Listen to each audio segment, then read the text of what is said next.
Hi, my name is Carrie.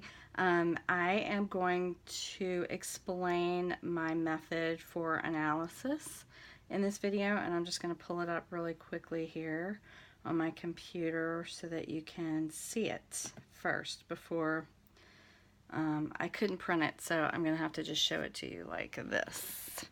See if you can see it.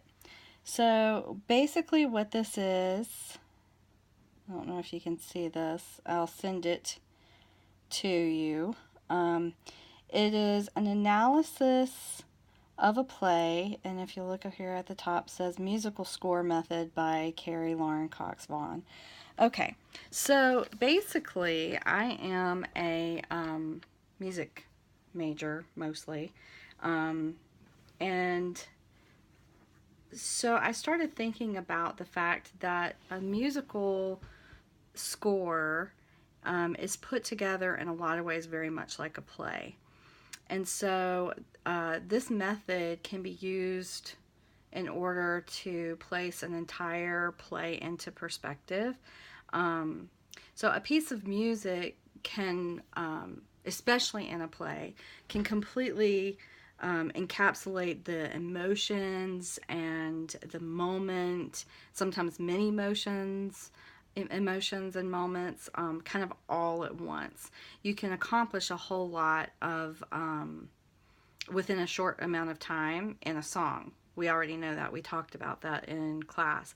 But if we use that, the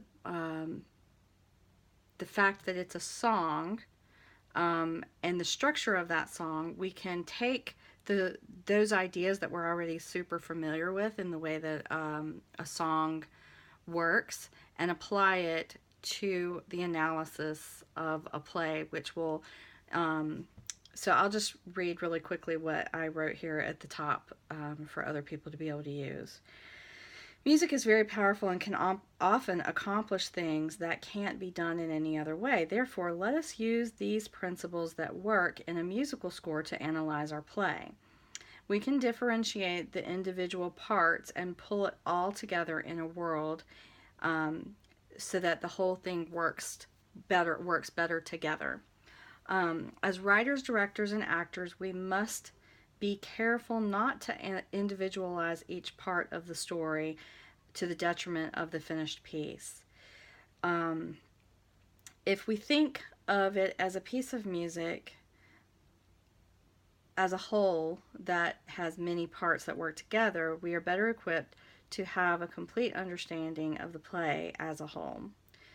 This is why I believe this method is perfect for building out details which can be used by playwrights, directors, dramaturgs, actors, set designers, costume designers, etc. So that is how I envision this being used, is that in preparation for putting on a play, or in the writing of a play, you could use this format to help you solidify everything.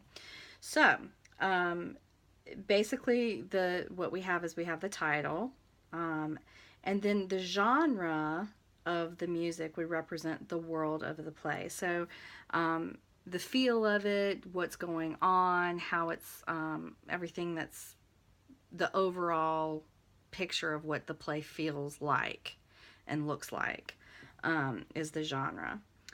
And then the musical staff, the lines, spaces, clefs, time signatures, if you know, kind of what it looks like, the time of the staff, that is the details of the world.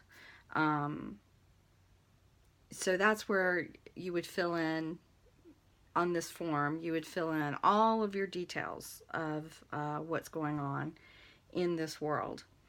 The arrangement of the piece, so like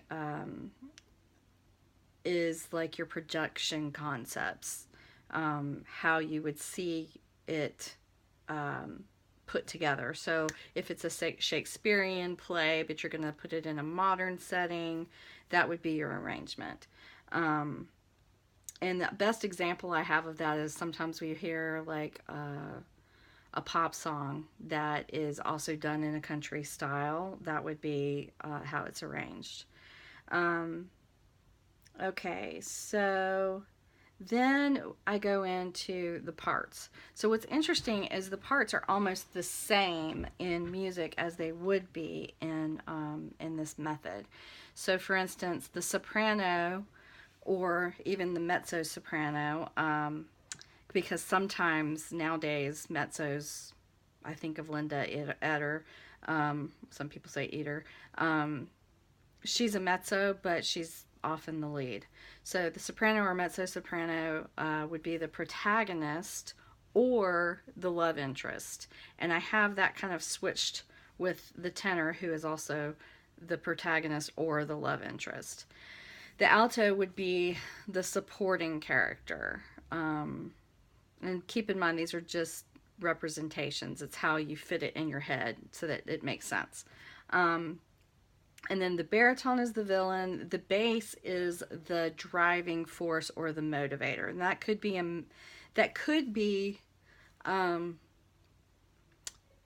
like a concept of a driving force, or it could be a person. Excuse me. Okay, so then the next thing is dynamics. Louds, softs, crescendos, etc. represent character dynamics and development of the character. And the reason I put it that way is because the dynamics are what make the music individualized, and so does the character dynamics. The next thing, and this is where it gets kind of interesting, is musical phrasing or recurring themes. Now this goes into the form of the song, which is also kind of the form of the play. So the intro, and not all songs have an intro, just like not all plays have a prologue. So the intro would be like the prologue or the exposition. That's that little part that explains a little bit about what was going on before the stasis. Okay, so first verse is your stasis. Second verse is the inciting incident or crisis. The chorus or the hook is the major dramatic question.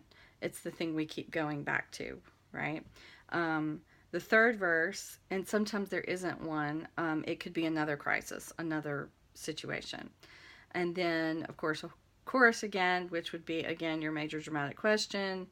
Now, the bridge is the turning point of everything is now changing for some reason. And then the key change is the climax. And then the final chorus is the I can't say it. Denouement. I don't know how to say it. The new normal. We'll just call it that. The new normal.